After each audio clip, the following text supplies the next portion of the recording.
Why God and the devil can't meet. Because God and the devil, or source, or universe, or Satan, or Beelzebub, or whatever you want to call it, any of those names, the reason they can't meet is because they are the same. They are opposite sides of the same thing. I've already said before that I consider that underlying thing underneath all things as God, which is what I do consider God. So the idea of God and the devil is a step down from what I consider God really to be. Just those ideas of the word God and devil are a step down from what's real. That's just somebody trying to explain something, and people should understand that. Let's just understand that what the human mind is it does horrible things to us when you have free will to think. And when you start thinking bad, you think all the way to the extreme of the devil. And when you start thinking good, it's all the way to the extreme of God, or the conceptualized idea of God and the devil. Well, let's just say when you dig into the ground and you find something, you say it's something that you mind, M-I-N-E-D. But when you dig into the soil, that's mind, M-I-N-E-D. When you dig it down deep into your soul, it is what ends up becoming your mind, M-I-N-D, your individual mind.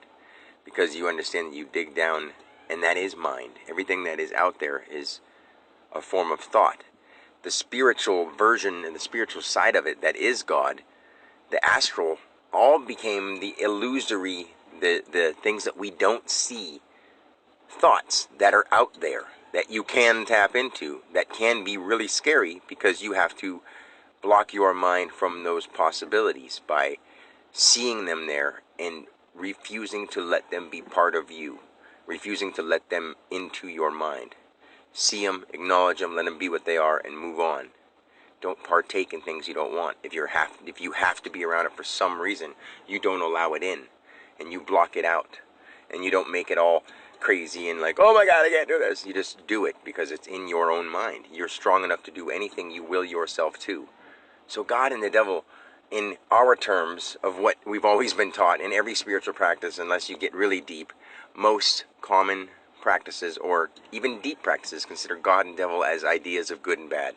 And that's it. There's nothing more than that. But when it comes to the spiritual side, there is something so much more than that, because it's the invisible becoming alive, because it's inside what is visible. You see it inside, and it comes to the outside with true belief, faith, and purposefulness. Like, you have to believe in it, and you have to serve yourself to do it. And when it's serving to others, it makes you feel better. And if you can do it without needing to be noticed or recognized for it, then you don't get pulled into the trap of, I'm trying really hard and nobody's noticing, I might as well give up. But then people are starting to notice, and you're like, oh, I've got to do it because people expect more, so I'm going to be bland and watered down. But that's when you lose your integrity. So you have to be true to yourself, whether or not other people around you notice you, because those people are also part of your subconscious mind. They are here in physical life, yes, but in the spiritual world, they're also the same thing as you, a being trying to understand who we are. And instead of all their personal problems and personal information, they're not seeing the underlying truth. God and the devil aren't the underlying truth. What I consider God, source, universe, everything that people refer to as that great thing that is both God and the devil, because it's both ideas. And you have to have the negative and the positive. Why do you think they say God cast Satan down? Well, God was like the top with the plus sign, and Satan was the low with the minus sign. The extreme top and extreme bottom. There was no casting of anything. One has to be the opposite of the other. They can never meet. You bring them around, they spin around in a circle and make the circle of life happen. Why do you think it's basically two polarities trying to go at each other, or magnets that push at even distance apart from each other and trying to force themselves towards each other, and they just spin around from that force being so tightly pulled to the center that it spins around, and everything's circular. Like, sacred geometry is just that, with curves and spins and dimensional lines drawn in place. God and the devil are just everything that we've ever put into mental perspective to their extreme highs and lows. So that's more than I was going to say, but I have so much more to say about it, because that experience with speaking with the entities of God and Satan were really, really, really long and deep, and it would take forever to talk about. But the gist of it is that our minds are everything.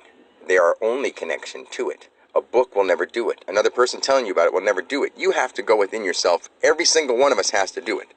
You can't be told by somebody else to go, oh, I get it, because you don't get it. You have to receive it, and you have to allow it to be received.